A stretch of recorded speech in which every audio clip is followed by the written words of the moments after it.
ہیں, شرابیں پی رہے ہیں, لڑکیوں سے دوستیاں مزے نہیں ہے, ٹینشن ہے. لوگوں کو یہی نہیں پتا. میرے پاس فون آتے ہیں, حضرت یہ دوستیاں نہیں چھوٹتی, میں کیا کروں. میں نے کہا چھوٹ جائیں گی, اور بڑی ٹینشن کے ساتھ چھوٹیں گی. پھر دیکھو جیسے ہیروئن چی کو ہیروئن میں مزہ آتا ہے نا, تو اس مزے کو دیکھ کر اگر کوئی احمق اور بیوقوف کہے کہ میں بھی پی لوں, تو بیوقوف ہوگا کہ نہیں ہوگا؟ ارے بھائی یہ پینے کا تو مزہ ہے, اس کے بعد کیا ہوگا؟ اس ہیروئن چی کی زندگی دیکھو, چرسی کی زندگی کیسی زندگی ہوتی ہے, اس کے بعد کیا ہوگا؟ چہرے کا نور بھی جائے گا, صحت بھی برباد ہوگی, اور بار بار یہ مانگے گا, بار بار. اور اتنا کروڑ پتی کوئی نہیں ہوتا کہ جب سٹا مانگے اور اس کو فوراً پڑیا مل جائے. ترستا ہے پھر وہ پڑیا کے لیے. اور یہ بھی اللہ کی رحمت ہے, ہر دفعہ تجھے پڑیا نہیں مل رہی. اگر ہر دفعہ ملے گی تو بہت جلدی تیرا جنازہ اٹھے گا. تو جیسے یہ نشہ ہے, تو لڑکیوں سے جو حرام دوستیاں ہیں وہ بھی چرس اور ہیروئن کی طرح نشہ ہے. جو لوگ اس نشے میں پڑ گئے ان کی ظاہری خوشی کو نہ دیکھو. جو اس نشے میں پڑ کے کھمبوں سے لٹک رہے ہیں, بلڈنگوں سے چھلانگے مار رہے ہیں, خودکشیاں کر رہے ہیں, ڈپریشن کی گولیاں کھا رہے ہیں, راتوں کو سونے کے لیے نیند کی گولیاں کھا رہے ہیں, ان کا انٹرویو لو, پھر پتا چلے گا کہ کیا ہو رہا ہے. کیسے سمجھائیں؟ وہی بات ہے پھر انجیکشن, پولیس کا چھوڑ دیا, اب انجیکشن پہ آ گئے ہم, تو ٹیکے لگانے پڑیں گے. سکون میں وہی ہے جو اپنے بیوی بچوں میں مشغول ہے. یہ میری بیوی ہے اور یہ میرے کیا ہیں؟ بچے. بس یہی ہے میری کائنات, یہ میرے والدین ہیں, یہ میرے بھائی بہن ہیں, ختم ہو گئی کہانی. ذہن میں غیر کو گھسنے ہی نہ دو کہ پھر اس کو نکالنے میں ٹینشن ہو. دروازہ ہی بند کر دو بھائی. ہماری زندگی میں اس کے علاوہ کوئی آپشن. لڑکے مجھے فون کر کے کہتے ہیں, وہ حضرت وہ اتنی خوبصورت ہے کلیگ میرے پاس جاب کرتی ہے, میں پاگل ہو گیا, ایسا پاگل, میں نہیں برداشت نہیں ہو رہا, پاگل ہو گیا حضرت, میرے سے نہیں برداشت ہو رہا, میں بالکل ہی, بھائی یہ نہیں ہو سکتا, بہت مصیبت ہو گئی میرے لیے. تو میں کہتا ہوں بھائی یا تو نکاح کرو, اگر نکاح نہیں ہو سکتا, کیونکہ یہ بھی ایک بات آپ کو بتا دوں بھائی, میں اللہ نہیں ہوں, سب کو پتا ہے نا, میں کوئی بھی مولوی اللہ نہیں ہوتا. عجیب عجیب چیزیں فون کر کے مجھ سے حل کرواتے ہیں. مجھے کئی لوگوں کی کال آتی ہیں, حضرت وہ لڑکی کے ابا مان نہیں رہے, ساری کوششیں کر کے دیکھ لی, مان نہیں رہے.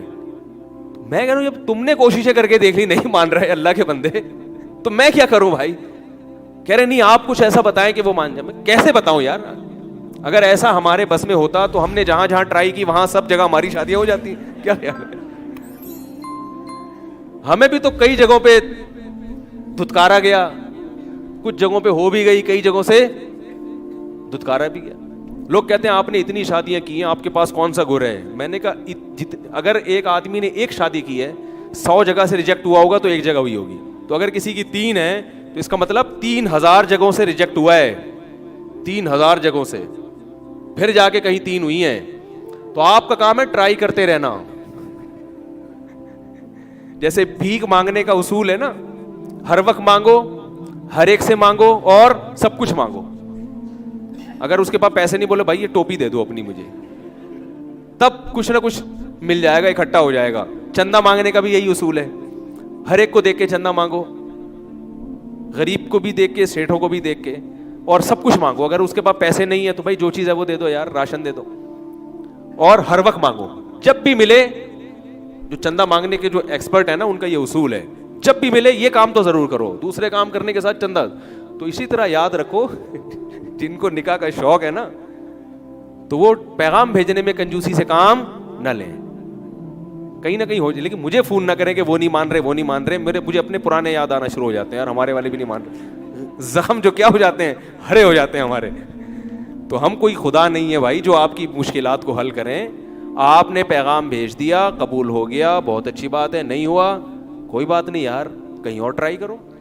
تو ایک اور مسئلہ یہ بھی ہے کہ لوگ, ابھی چھوڑیں بات سے بات چلی جائے گی, بس یہ بات ہے کہ جو کام آپ, ایک صاحب مجھے فون کر کے کہتے ہیں, یہ بھی کالز بہت آتی ہیں کہ حضرت وہ میں نے ایک جگہ پیغام بھیجا ہے لیکن وہ لڑکی میری سمجھ میں نہیں آ رہی, تو میں آپ سے مشورہ لینا چاہتا ہوں کہ کیا کروں. میں نے کہا جب آپ کی سمجھ میں نہیں آ رہی, جس نے دیکھا وہ بھی ہے, تو میں کیسے فیصلہ کر کے بتاؤں گا بھائی؟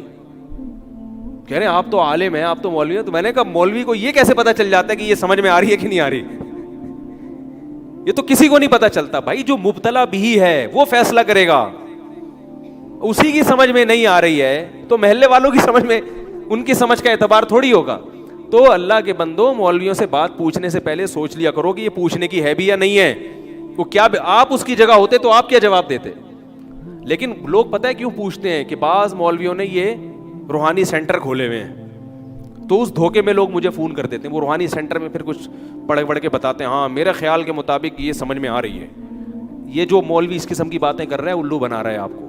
یاد رکھو, کسی کے باپ میں بھی یہ طاقت اللہ نے نہیں دی ہے کہ وہ آپ کے بارے میں فیصلہ کر دے کہ یہ سمجھ میں آ رہی ہے کہ نہیں آ رہی ہے. نہ وہ آپ کے دماغ کو پڑھ سکتا ہے, نہ وہ سامنے والے کے بارے میں فیصلہ کر سکتا ہے.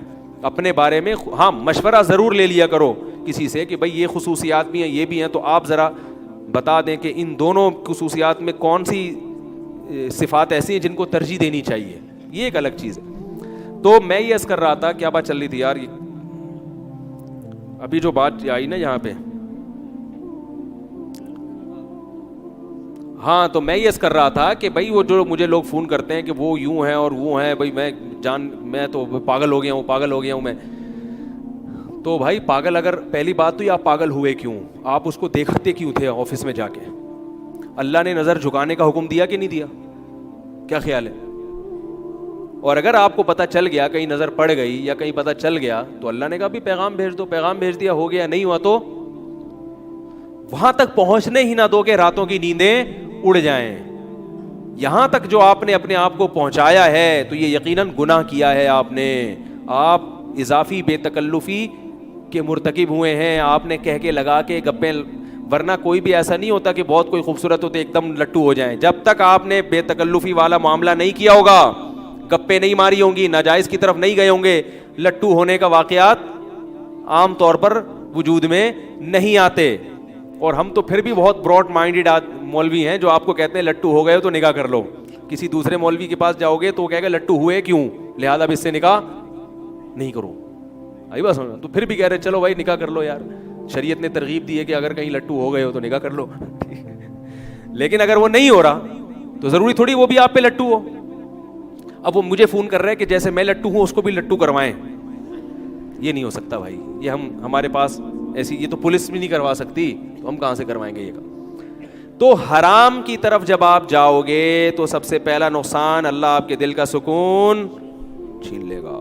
اور یہ سوچ لیا کرو جب کوئی خوبصورت چہرہ نظر آئے نا جس پہ لٹو ہو رہے ہو, اور پھر یہ آئے کہ یہ میرے ہاتھ سے نکل گئی تو کہیں اور شادی کر لے گی, تو ذہن میں ایک چیز سوچ لیا کرو, سکون آ جائے گا. بولے یار کہیں بھی شادی کرے گی مرے گی بڈھی ہو کے, یہ ہمیشہ نہیں ہے. یہ ڈسٹیمپر ہے جو فرشتوں نے تھوڑے دن کے لیے, ابے بھائی تھوڑے دن کا ڈسٹیمپر ہوتا ہے یہ, اس کے بعد 10, 15, 20 سال کے بعد ختم. تو بولا یار جہاں بھی جائے گی وہ بھی مرے گا. بڑے بڑے حسین تھے دنیا میں, حسین اور حسین آئے, قبروں میں ان کی لاشیں خراب ہو رہی ہیں. تو تھوڑے دن کی انٹرٹینمنٹ ہے یہ, مل گئی ٹھیک ہے, نہیں ملے تو اللہ کرو, صبر کرو, جو ہے اسی پہ گزارا کرو. ہمارے حضرت ایک بات فرمایا کرتے تھے کہ اگر کسی کو چڑیل جیسی بھی بیوی ملی ہے نا, بس صورت مل گئی, کوشش کریں اچھی ملے, وہ ہو گئی ٹھیک ہے نا. تو ہونے کے بعد کے حکام کچھ اور ہیں, ہونے سے پہلے کے حکام جب تک نہیں ہوئی تو اچھے سے اچھا تلاش کرو. اور اخلاق کو ترجیح دے انسان شکل پر, اخلاق اچھے پہلے دیکھے, شکل و صورت دوسرے نمبر کی چیز ہے. جب ہو گئی تو چڑیل جیسی بھی ہو, تو حضرت ہمارے فرمایا کرتے تھے کہ یوں سمجھو کہ میرے لیے دنیا میں اس سے حسین کوئی بھی نہیں ہے. دوسری حسینائیں ہوں گی وہ دوسروں کے لیے ہوں گی, اللہ نے میرے لیے اس سے بہتر کسی کو نہیں بنایا. اس سے دل میں کیا ہوگا, سکون ہوگا. کیونکہ اللہ کی نعمت پہ جب انسان تقدیر پہ صبر کرتا ہے تو سب سے بڑا فائدہ کیا ہوتا ہے, سکون ہوتا ہے. اور جس آدمی میں یہ قناعت نہیں ہے تو اس کو کیسی ہی نعمتیں مل جائیں اس کو سکون نہیں ملتا.